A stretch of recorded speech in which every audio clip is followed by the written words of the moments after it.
Hey, Derek Depker, Bestseller Secrets here with Stephanie Escorial. And today we're going to be talking about one of the most important topics for authors and yet one of the least discussed. This is one of those things that, I rarely hear people talk about this, and yet it's been kind of a sort of a secret of mine. It's not so much of a secret in that I do talk about it, but it's not the main thing that you typically hear book marketing and book writing experts talk about.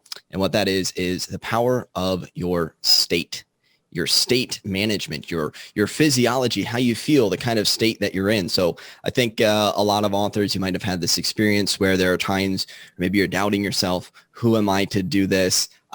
Writer's block is a state, feeling stuck, the ideas aren't coming. And then you may have also had experiences where you're in this state where you could call it a flow state. Ideas are coming out. You're feeling inspired. You're feeling confident. You go to sit down and write, and it's like your things are just being downloaded through you onto the page. And that's the power of state.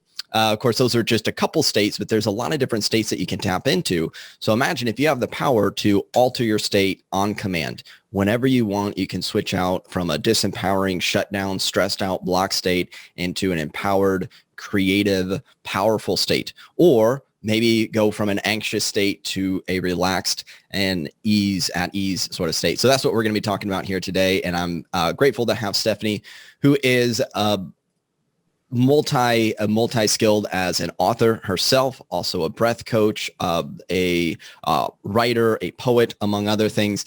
So as we get into talking about state management, Stephanie, can you first share a little bit about your background and how you got into the work that you're doing now? Sure. So I am the founder of Akashibi, and it began back in 2015. So when I got burnt out, basically, I was working way too hard. The notion of work hard and play hard, I was working harder, I wasn't playing at all. So I burned myself out. I was a team leader. I was working 12, 13 hours a day. And I had to take a break. I had to sort of rediscover what well-being means, So I've been on this quest from 2015. What does well-being mean? And ultimately, the way we breathe is linked to our sense of well-being and our emotions. Now, our behaviors are triggered by our thoughts, feelings, and emotions. So if we're not feeling too good, we don't take action. It's either action or inaction. Now, these breathing techniques induces your state at will, if you like, at command, as you said, Derek. So you can induce, this creative state, or if you like, energize a state. So you can do that at will. Yeah, and this is so key. I've thought about my journey, and a big reason why I got into health and fitness was I didn't consider it. I didn't call it state. Like, state is the term. I think people maybe more in the personal development world learn about this, maybe in the wellness world.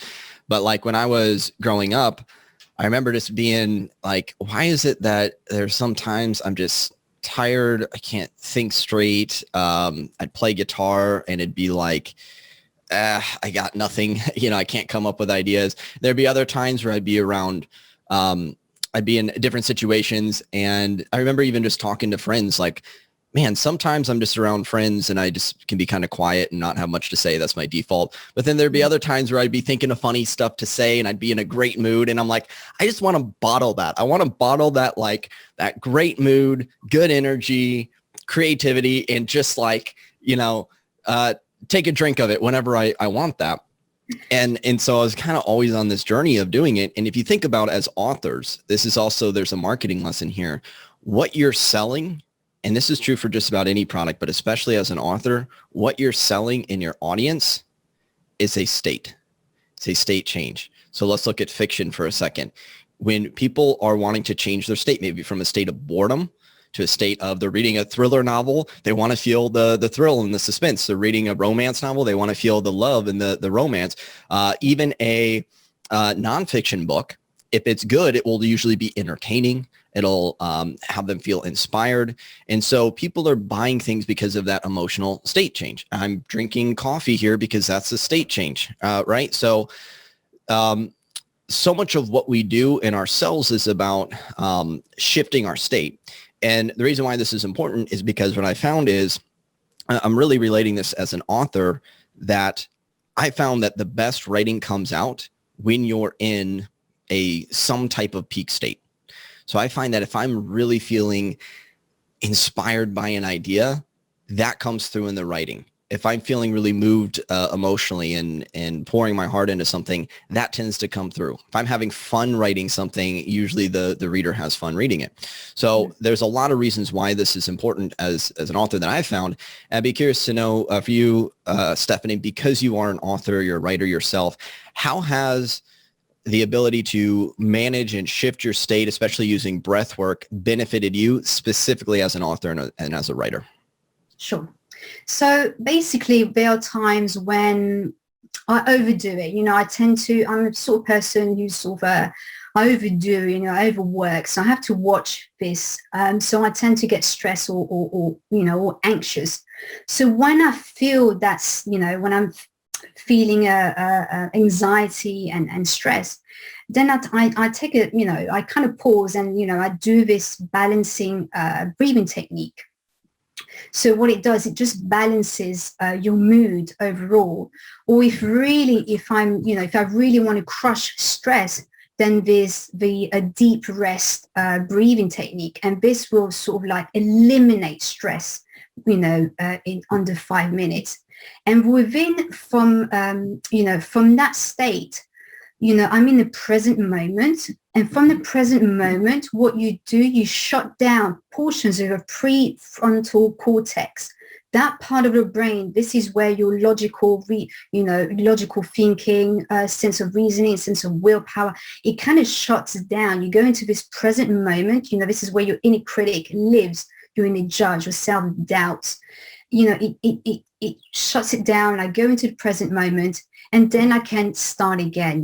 Then I can, it's like taking a relaxing tea, if you like, or, just taking a breather, if you like, then I can go back to work, and carry on with writing, carry on with my project. Well, what it does, the beauty of it is you're inducing the parasympathetic nervous system, which is the rest and digest. And within that parasympathetic nervous system, this is when you hit the alpha brain wave level. And this is when creativity comes up. This is when you connect probably to a higher intelligence, if you like. That's how you go into flow.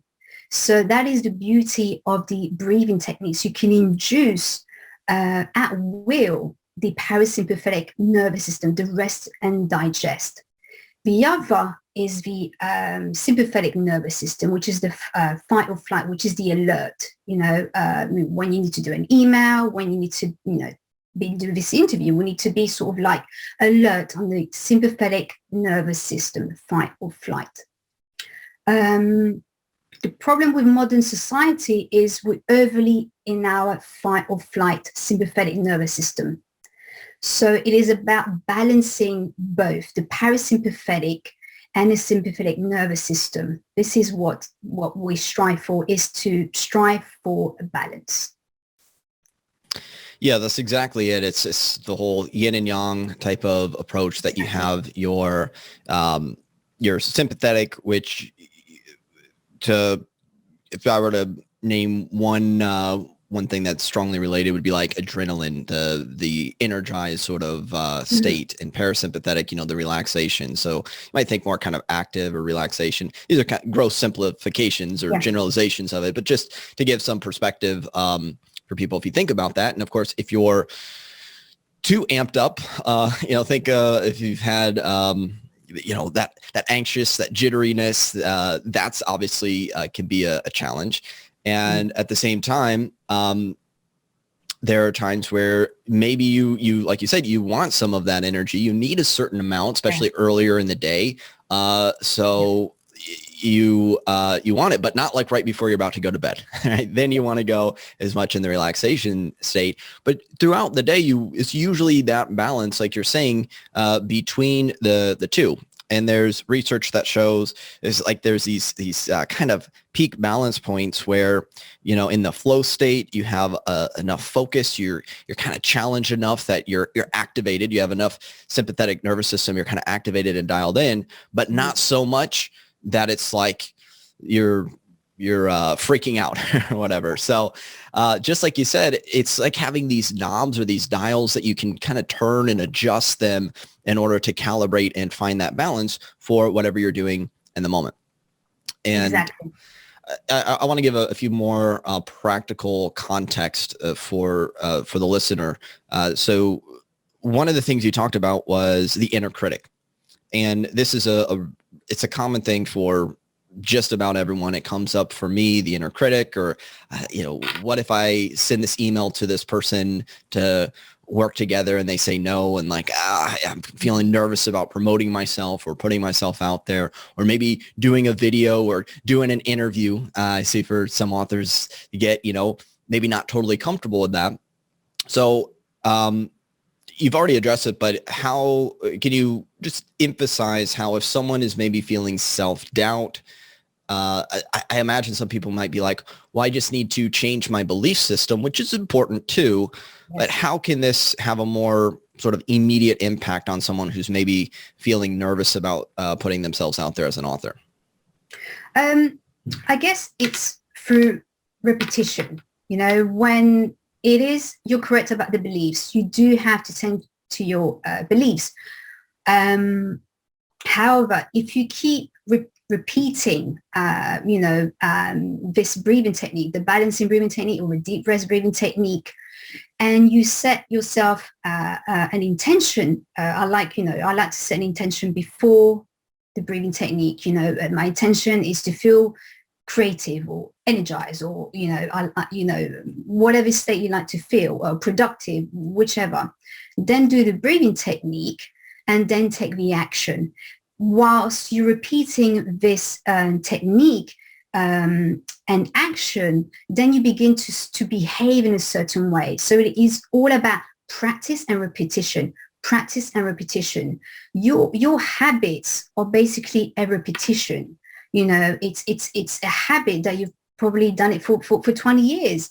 And it's going to be hard for people to unlearn, these habits. So by applying these techniques and implementing an action afterwards, and keep repeating this action and behavior, then you become someone different, if you like. You become more confident and more certain. But it's going to take a lot of practice. I'm not going to lie, and you're going to have to put the work into it. But it does help when you are in the parasympathetic nervous system, because you are in the present moment. So when you are in the present moment, you're silencing your inner critic, your self-doubts, your inner judge, and then you can consciously, get your inner coach in. If you have self-doubts, your inner critic, just call on your inner coach and say, well, what's the inner coach has got to say? If the inner critic is telling me I'm not good enough, well, I'm going to consult the inner coach. Well, hey, inner coach, well, what do you think? This is the way to dialogue with yourself. And this is going to take repetition and practice. Yeah, that's exactly it. And you bring up the word action. This is so key. And I want to show how these things tie together, emphasize what you're saying here. And that is, I'm going to give an example because first of all, this is a very common fear, public speaking. A lot of people have a fear around that. I was just at an event where people are going up and speaking in front of the room and talking to authors about the power of going and doing interviews and things like that. So whether or not you want to do an interview as the listener, just imagine a situation where it's like, okay, how do you get more comfortable speaking in front of people? Well, you go speak in front of people and you do it until you get comfortable with it, right? But it's like, how do you, if someone's, if they're not comfortable enough to even get started, then we have to go, well, how can they start to get those reps in? Right. And so there's different techniques. There's doing kind of practice environments and things like that. And then there's the thing that you won't see on a video like this. If I record a video or if I go to an interview, oftentimes beforehand, I'm doing something to manage my state. For me, my state usually needs to be amplified. So I might be doing some dancing, shaking out my body, whatever it is to get myself into that state. So I don't come on and be like, hey, it's Derek. And today we're going to talk about state management and how to have a peak state. You'd put you to sleep. So, which might be good if it's a relaxation video, but not for these purposes. So what you're saying that's so key is you have this leverage that you can get with yourself where you can calm down the nervous system. You can activate that part of yourself that's more resourceful, the inner coach, the part of you that can come up with solutions, and that can get you taking those initial actions. And yeah, maybe you're not still totally comfortable. Maybe someone's going up and speaking in front of hundreds of people, but that could be enough for them to get out there and actually feel good enough to do it. And then you witness yourself do it and you go, wow, I actually did that.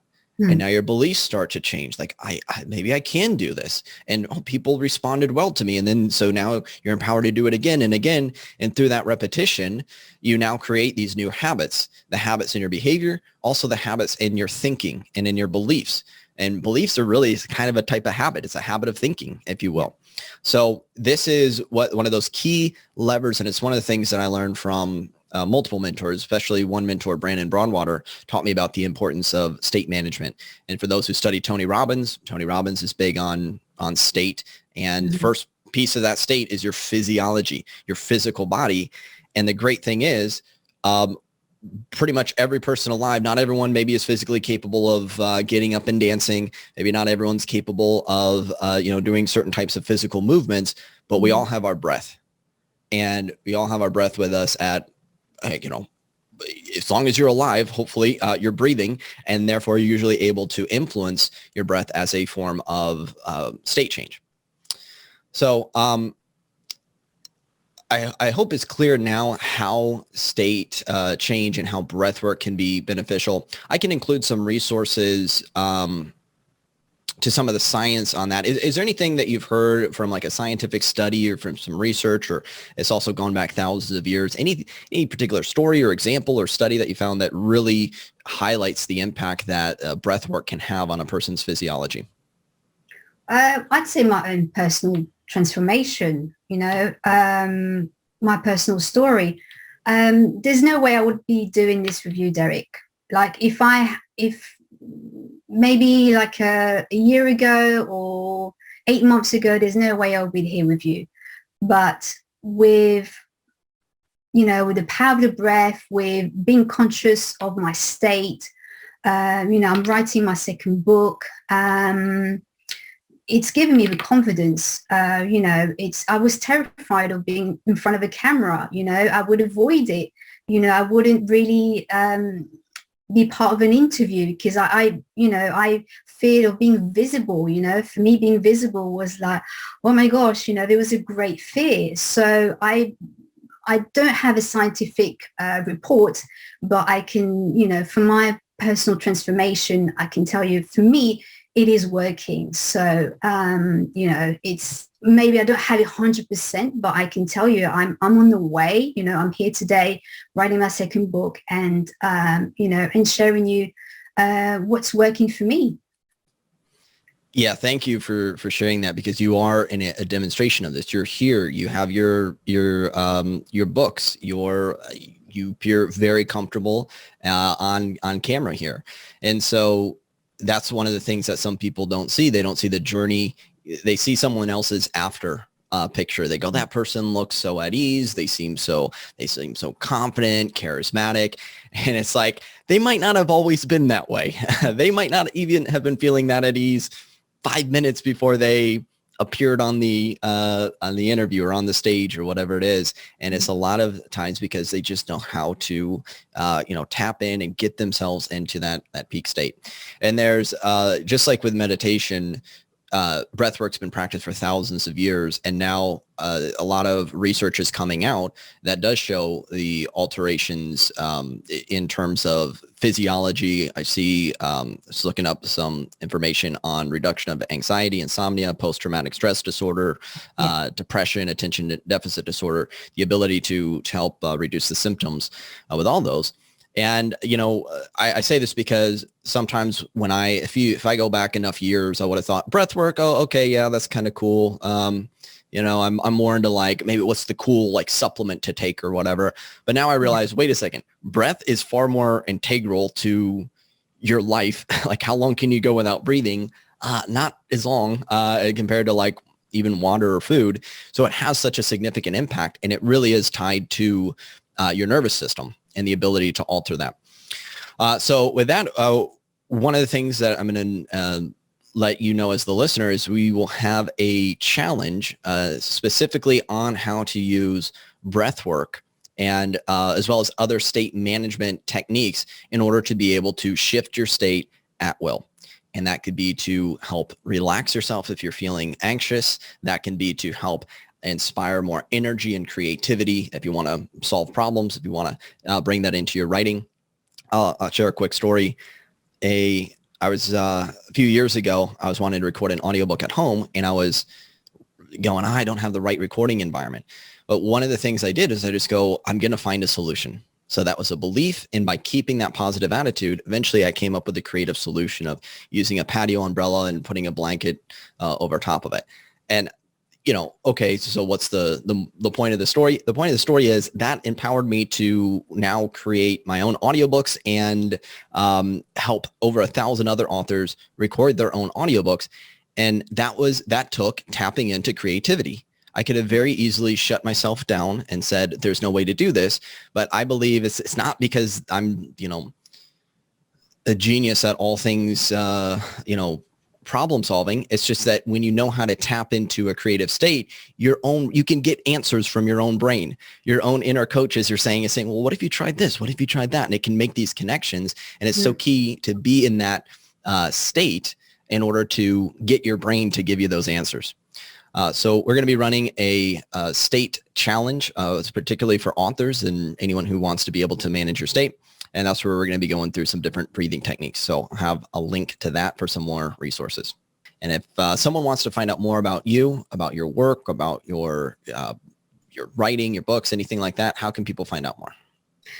Basically, I have two websites. So there's stephaniescorial.com. And I believe there'll be links below. And then you have akashabi.com. So I'm currently writing my second book, which is called Reclaim Your Power. And this book takes you further, if you like. It goes deeper into your limited beliefs. It just goes deeper. If you're interested in personal growth, personal development, it's a 90-day journey for you guys to experience. So, you can get an early bird discount. You can also get a free breathing guided audio if you sign up on my landing page. So there's that. I offer one-to-one personal coaching services and one-to-one breath coaching services. And you'll find that on both websites. And that's that really. Great. And I'll include links to that. Can you spell it out, though, for people who might be listening to the audio? Sure. STEPHANIE SCORIAL.com. So that's Stephanie Escorial. And Akashabi is AKASHABE.com, Akashabi.com. So that's where you'll find me. You can find me on Instagram at Stephanie Escorial, at Akashabi. You can find me on Facebook. And you can find me on LinkedIn as well. So just, if you can't find me, just Google Stephanie Escorial, ESCORIAL. Perfect. And then again, we'll have links with this. So that's make sure that you can find out more about you and your work, Stephanie. Thank you so much for sharing your knowledge and your wisdom here today. Thank you so much, Derek. I appreciate it. Thank you.